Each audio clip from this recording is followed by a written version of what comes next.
আজকের আকাশটা কেমন যেন মেঘলা মেঘলা, ঠিক যেন মন ভালো করার মতো একটা বিকেল। আর এমন মেঘলা দিনে বাঙালির মন তো একটা জিনিসই খোঁজে, সেটা হলো গরম গরম সিঙ্গাড়া। তাই আর দেরি না করে লোভ সামলাতে পারলাম না, আজ যাচ্ছি জলিপাড়ে সেই বিখ্যাত সোশ্যাল মিডিয়া ভাইরাল হওয়া বৌদির সিঙ্গাড়া খেতে। একটা সত্যি কথা বলি, এই ভিডিওটা কিন্তু আমি করেছিলাম এই বছরের শীতের সময়, কিন্তু দুঃখের বিষয় নানান ব্যস্ততা এতদিন পরে আজ এটি আপনাদের সাথে শেয়ার করছি। আমাদের বাড়ি গোপালগঞ্জ জেলার মুর্শিদপুর থানার বেদগ্রাম।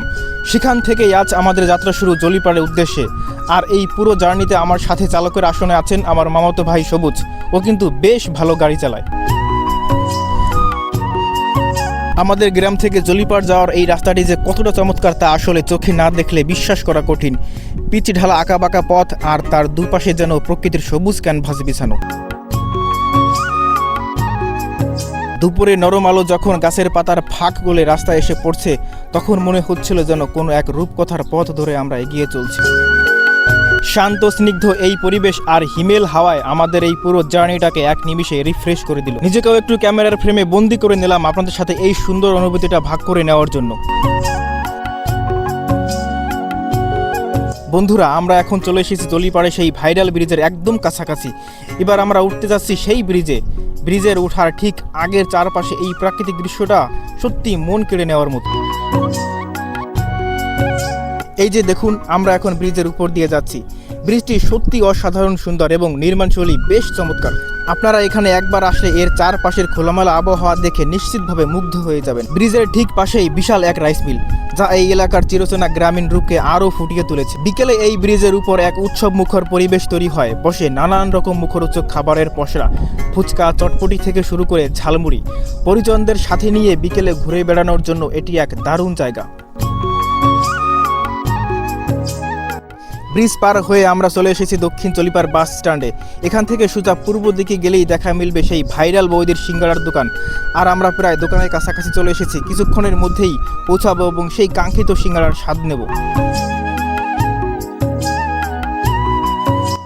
অবশেষে আমরা দোকানে পৌঁছে গেলাম, কিন্তু এখানে এসে একটা অদ্ভুত জিনিস খেয়াল করলাম। পাশাপাশি দুটো দোকান এবং দুজনেই বৌদি। তবে মজার ব্যাপার হলো, পশ্চিম পাশের বৌদি সোশ্যাল মিডিয়া তুমুল ভাইরাল হলেও পূর্ব পাশের বৌদি কিন্তু ততটা ভাইরাল নন।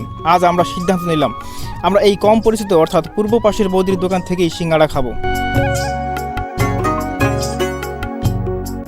আমি আর সবুজ দোকানে গিয়ে বসলাম। মেনুতে চোখ বুলিয়ে দেখলাম এখানে সিঙ্গাড়ার পাশাপাশি পেঁয়াজি, পুরি, চপ সহ আরও নানা ধরনের মুখরোচক খাবার আছে। আর এখানকার বিশেষত্ব হলো সিঙ্গাড়ার ভিতরে দেওয়া হয় আস্ত মাংসের টুকরা। আর কৌতূহল সামলাতে না পেরে বৌদিকে জিজ্ঞেস করলাম, বৌদি, মাংসের সিঙ্গাড়ার দাম কত? তিনি হাসি মুখে উত্তর দিলেন, মাত্র 10 টাকা। শুনি তো আমরা অবাক। সিঙ্গাড়া তৈরি হতে হতে আমরা প্রথমে গরম গরম পেঁয়াজি অর্ডার করলাম। পাশে থাকা কাঠের বেঞ্চে বসে আমরা দুই ভাই পেঁয়াজিতে প্রথম কামড়টা দিলাম। ওহ ভাই, সত্যি বলছি, অসাধারণ। গরম গরম মসমসে আর পারফেক্ট মশলার এমন স্বাদের পেঁয়াজি আমি আমার জীবনে কোনোদিন খাইনি। মুখে দিতেই যেন একটা অন্যরকম তৃপ্তি। আসলে প্রতিদিন বিকাল থেকে সন্ধ্যা পর্যন্ত এখানে উপচে পড়া ভিড় থাকে। আমরা একটু আগে ভাগেই চলে এসেছি বলে এখানের ভিড়টা কিছুটা কম আর শান্তিতে বসে খেতে পারছি। পেঁয়াজির এই অতুলনীয় স্বাদ নিয়ে মনের সুখে বৌদির সাথে একটু গল্পও জমিয়ে নিলাম। এবার আসল আকর্ষণ, গরম গরম সিঙ্গাড়া আমাদের প্লেটে চলে এলো। দেখি বৌদির হাতের সিঙ্গাড়ার জাদু কেমন। প্রথম কামড় দিতেই চোখ দুটো ছানা বড়া হয়ে গেল। সিঙ্গাড়ার ভিতরে পুরোটা অসাধারণ, আর তার মধ্যে চাপ দিতেই বেরিয়ে এলো বড় বড় মুরগির মাংসের পিস। 10 টাকায় এত বড় মাংসের টুকরা আর এই স্বর্গীয় স্বাদ, এটা না খেলে আসলেই বিশ্বাস করা অসম্ভব। এই মাংসের টুকরাগুলো সিঙ্গাড়ার স্বাদকে যেন এক ধাক্কায় 100 গুণ বাড়িয়ে দিল।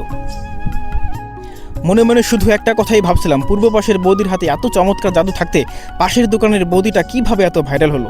এই অমৃত স্বাদের সিঙ্গাড়া ফেলে মানুষ কেন ওদিকে যায়? আমার তো মনে হয় তারা কেউই এখনো বৌদির সিঙ্গাড়া খেয়ে দেখেনি, দেখলে ওইদিকের রাস্তাই ভুলে যেত। আপনারা যারা এই ভিডিওটা দেখছেন তাদের কাছে আমার বিনীত অনুরোধ, আপনারা যখনই জলিপাড় আসবেন এই পূর্ব পাশের বৌদির সিঙ্গাড়া একবার হলেও ট্রাই করবেন। আমি গ্যারান্টি দিচ্ছি এই স্বাদ আপনারা জীবনেও ভুলতে পারবেন না। সিঙ্গাড়া খাওয়া তো শেষ হলো, কিন্তু মন তো ভরল না। তাই লোভ সামলাতে না পেরে বাড়ির সবার জন্য আরও বেশ কিছু সিঙ্গাড়া পার্সেল করিয়ে নিলাম। খাওয়া দাওয়ার এই চমৎকার পর্ব শেষে এবার আমাদের বাড়ি ফেরার পালা। দিনের আলো ফুরিয়ে আসছে আর আমাদের মনটাও এক অদ্ভুত তৃপ্তিতে ভরে আছে। মেঘলা দিনের এই ছোট্ট জার্নি আর এই অসাধারণ খাবারের স্বাদ দীর্ঘদিন মনে থাকবে।